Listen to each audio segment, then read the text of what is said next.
നമസ്തേ, പുതിയൊരു വീഡിയോയിലേക്ക് ഏവർക്കും സ്വാഗതം. ഇവിടെ പറയുന്നത് ഹസ്തരേഖാശാസ്ത്രവുമായി ബന്ധപ്പെട്ട് കൈവെള്ളയിലെ സൂര്യരേഖയെ പറ്റിയാണ്. നിങ്ങൾ ആദ്യമായിട്ടാണ് ഈ ചാനൽ കാണുന്നതെങ്കിൽ ഒന്ന് സബ്സ്ക്രൈബ് ചെയ്യണേ. വീഡിയോ ഇഷ്ടപ്പെട്ടാൽ ലൈക്ക് ചെയ്യാനും ഷെയർ ചെയ്യാനും മറക്കരുത്. പുരുഷന്മാരുടെ വലത് കൈയും സ്ത്രീകളുടെ ഇടത് കൈയുമാണ് നോക്കേണ്ടത്.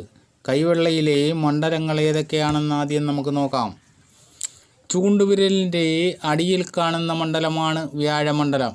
നടുവിരലിൻ്റെ അടിയിൽ കാണുന്ന മണ്ഡലമാണ് ശനിമണ്ഡലം. മൂതിരവിരലിൻ്റെ അടിയിൽ കാണുന്ന മണ്ഡലമാണ് സൂര്യമണ്ഡലം. ചെറുവിരലിൻ്റെ അടിയിൽ കാണുന്ന മണ്ഡലമാണ് ബുധമണ്ഡലം. അതേപോലെ പെരുവിരലിൻ്റെ അടിയിൽ കാണുന്ന മണ്ഡലമാണ് ശുക്രമണ്ഡലം. കൈവെള്ളയുടെ അടിയിൽ ഈ കാണുന്നതാണ് ചന്ദ്രമണ്ഡലം. ശുക്രമണ്ഡലത്തിനും ചന്ദ്രമണ്ഡലത്തിനും ഇടയിൽ വരുന്നതാണ് കേതുമണ്ഡലം. അതേപോലെ ചന്ദ്രമണ്ഡലത്തിനും ബുധമണ്ഡലത്തിനും ഇടയിൽ വരുന്നതും ശുക്രമണ്ഡലത്തിനും വ്യാഴമണ്ഡലത്തിനും ഇടയിൽ വരുന്നതുമായ 2 ചൊവ്വാമണ്ഡലങ്ങളുണ്ട്. കൈവെള്ളയുടെ മധ്യത്തിലായി കാണപ്പെടുന്ന മണ്ഡലമാണ് രാഹുമണ്ഡലം. ഇതൊക്കെയാണ് കൈവെള്ളയിലെ മണ്ഡലങ്ങൾ. നമുക്ക് സൂര്യരേഖയെപ്പറ്റി നോക്കാം. സൂര്യരേഖയെപ്പറ്റി നേരത്തെ ഒരു വീഡിയോ ചെയ്തിരുന്നു. കൈവെള്ളയുടെ അടിയിൽ നിന്നും ചന്ദ്രമണ്ഡലത്തിൽ നിന്നും തുടങ്ങി സൂര്യമണ്ഡലം വരെ എത്തുന്ന രേഖയാണ് സൂര്യരേഖ. ഇങ്ങനെ അപൂർവമായി കാണാൻ കഴിയൂ. ചിലർക്ക് ബുദ്ധിരേഖയുടെ മുകളിൽ നിന്ന് തുടങ്ങി സൂര്യമണ്ഡലം വരെ എത്തും. മറ്റു ചിലർക്ക് ഹൃദയരേഖയിൽ നിന്നും തുടങ്ങി സൂര്യമണ്ഡലം വരെ എത്തിച്ചേരും. ചിലരുടെ കൈകളിൽ ഇത് കാണാൻ കഴിയില്ല. ശനിരേഖ അഥവാ ഭാഗ്യരേഖ ധനാഭിവൃദ്ധിയെ സൂചിപ്പിക്കുന്നുവെങ്കിൽ നമ്മുടെ സൂര്യരേഖ അന്തസ്സും അഭിമാനത്തോടും കൂടിയ ധനസമ്പത്തിനെയാണ് സൂചിപ്പിക്കുന്നത്. സൂര്യരേഖയുടെ പ്രത്യേകത പറയുകയാണെങ്കിൽ കല, പാണ്ഡിത്യം, കവിത്വം, ചിത്രമെഴുത്ത്, സംഗീതം ഇവകളിൽ വിശേഷ ജ്ഞാനത്തെയാണ് സൂചിപ്പിക്കുന്നത്. സൂര്യമണ്ഡലം ഉയർന്ന് ഭംഗിയായിരുന്നാൽ അവർക്ക് സൂര്യാധിക്യമുണ്ടെന്ന് പറയാം. അങ്ങനെയുള്ളവർ തീക്ഷ്ണബുദ്ധിയുള്ളവരാണ്. സൂര്യരേഖ കൂടി നല്ലതായിരുന്നാൽ അവർ പ്രവൃത്തിയിൽ നല്ല രീതിയിൽ പ്രകാശിക്കുന്നവരാകും. അതായത് സൂര്യനെ പോലെ തന്നെ പ്രകാശിക്കും. സൂര്യരേഖ ഒരാളുടെ നന്മയെയും തിന്മയെയും സൂചിപ്പിക്കുന്നു. ഇവർക്ക് ജീവിതത്തിൽ മുന്നേറ്റമുണ്ടാകുമെന്നത് തീർച്ചയാണ്. സൂര്യാധിക്യമുള്ളവരായാലും സൂര്യരേഖയുള്ളവരായാലും ഇവരുടെ തലച്ചോറ് എപ്പോഴും പ്രവർത്തിച്ചു കൊണ്ടിരിക്കും. ലാഭനഷ്ടങ്ങളിലൊന്നും തന്നെ ഇവരുടെ മനസ്സ് മാറുകയില്ല. സൂര്യരേഖ എപ്പോഴും മനഃശക്തി പ്രദാനം ചെയ്യുന്നു. അതിനാൽ ഇതിനെ സാമർഥ്യരേഖയെന്നും പറയാറുണ്ട്. സൂര്യരേഖ നല്ലതുപോലെ സ്ഥിതി ചെയ്താൽ ഇവർക്ക് വളരെ ബന്ധുക്കളുണ്ടായിരിക്കും. കീർത്തിയും സൗഭാഗ്യവും വന്നു ചേരും. സൂര്യരേഖ എത്രമാത്രം നേർത്തതായിരിക്കുന്നുവോ അത്രമാത്രം അപാര ജ്ഞാനത്തെ കൊടുക്കുന്നു എന്നാണ്. സൂര്യരേഖയില്ലെങ്കിൽ സൗഭാഗ്യം, സാമർത്ഥ്യം, പ്രശസ്തി ഇവയൊന്നും ഇല്ലെന്ന് പറയാൻ പറ്റില്ല.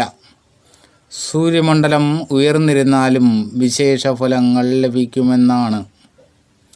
ഒരാളുടെ കയ്യിൽ സൂര്യരേഖ ഉണ്ടായിരുന്നാൽ അതുതന്നെ അയാളുടെ കാര്യസാധ്യത്തിനുള്ള അടയാളമാണ്.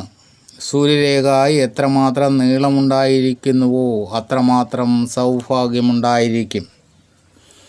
നീണ്ട രേഖ ഒരാളിനെ സദാ ശക്തിപ്പെടുത്തുമെന്നാണ്. മണിബന്ധത്തിന് മുകളിൽ നിന്നും സൂര്യരേഖ ആരംഭിച്ച് സൂര്യമണ്ഡലത്തിൽ എത്തപ്പെട്ടാൽ അയാൾക്ക് നല്ല സാമർത്ഥ്യത്തെയും ഗാംഭീര്യത്തെയും സൂചിപ്പിക്കുന്നു. അയാൾക്ക് നന്മകൾ ലഭിക്കുമെന്നത് തീർച്ചയാണ്. സൂര്യരേഖ മണിബന്ധത്തിൽ നിന്ന് തുടങ്ങി ബുദ്ധിരേഖയ്ക്ക് താഴെ ചെന്ന് നിന്നാൽ അയാൾ സാമർത്ഥ്യമുണ്ടായാലും പ്രയോജനമൊന്നും ലഭിക്കുകയില്ല. സൂര്യരേഖ ഹൃദയരേഖയ്ക്ക് മുകളിൽ സൂര്യമണ്ഡലത്തിൽ സ്ഥിതി ചെയ്താൽ അത് സമ്പത്ത്, കീർത്തി മുതലായവ നേടിത്തരും. സൂര്യരേഖ ആയുർരേഖയിൽ നിന്നും ആരംഭിച്ച് സൂര്യമണ്ഡലത്തിലെത്തപ്പെട്ടാൽ നല്ല രീതിയിലുള്ള പ്രയോജനത്തെ കൊടുക്കുമെന്നാണ്. ഇവർക്ക് വിശേഷ ഫലങ്ങളും ഗുണങ്ങളും ജീവിതത്തിൽ ലഭിക്കും. ചിലർക്ക് ഭാഗ്യരേഖയിൽ നിന്നും ആരംഭിച്ച് സൂര്യമണ്ഡലത്തിലെത്തപ്പെട്ടാൽ അങ്ങനെയുള്ളവർക്ക് പ്രവൃത്തിയിൽ നല്ല ലാഭമുണ്ടാകുമെന്നാണ് കാണിക്കുന്നത്. ചന്ദ്രമണ്ഡലത്തിൽ നിന്നും ആരംഭിച്ച് സൂര്യമണ്ഡലത്തിലെത്തപ്പെട്ടാൽ ചന്ദ്രമണ്ഡലം മനോരാജ്യത്തെ സൂചിപ്പിക്കുന്നു.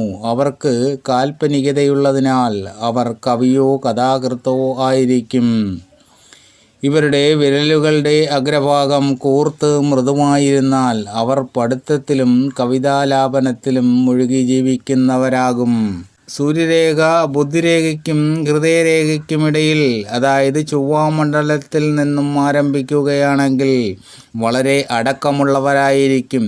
സൂക്ഷ്മബുദ്ധിയോടുകൂടി കാര്യങ്ങൾ ചെയ്തു തീർത്ത് വിജയം വരിക്കുന്നവരായിരിക്കും. ഇവർക്ക് സൽകീർത്തിയുണ്ടായിരിക്കും. സൂര്യരേഖ നല്ല മനഃശക്തിയെ സൂചിപ്പിക്കുന്നു. ഇതിന് എല്ലാവിധ മേന്മയേറിയ ഗുണങ്ങളും ജയം, കീർത്തി, സാമർഥ്യം ഇവയുമുണ്ടായിരിക്കും. സൂര്യമണ്ഡലത്തിലുള്ള മോതിരവിരലിൻ്റെ രണ്ടാമത്തെ അങ്കുലാസ്ഥി മറ്റു രണ്ടിനേക്കാളും നീളം കൂടിയിരുന്നാൽ അവർ സാമർഥ്യത്താൽ ധനം സമ്പാദിക്കുമെന്നാണ്. ഇവരുടെ മനസ്സ് ചിത്രമെഴുത്തിൽ പെട്ടിരുന്നാലും എല്ലാ പ്രവൃത്തികളിലും ബന്ധപ്പെടും. കലാനൈപുണ്യം സമ്പാദിക്കും. ഇവരുടെ കണ്ണുകൾക്ക് അഴകുള്ളതായിരിക്കും. സൂര്യരേഖയുടെ ഘടനയനുസരിച്ച് ഇതിൽ നിന്നെല്ലാം മാറ്റം വന്നു ചേരും. സൂര്യരേഖയെപ്പറ്റി കുറച്ച് കാര്യങ്ങളാണ് നമ്മളിവിടെ പറഞ്ഞത്. ഇങ്ങനെയുള്ള അറിവുകൾ നേടുവാൻ നിങ്ങൾ ഈ ചാനലിൽ സബ്സ്ക്രൈബ് ചെയ്യുക. വീഡിയോ ഇഷ്ടപ്പെട്ടാൽ ലൈക്ക് ചെയ്യാനും ഷെയർ ചെയ്യാനും മറക്കരുത്. അടുത്ത വീഡിയോ കാണുന്നത് വരെ നിങ്ങൾക്കെൻ്റെ നമസ്കാരം.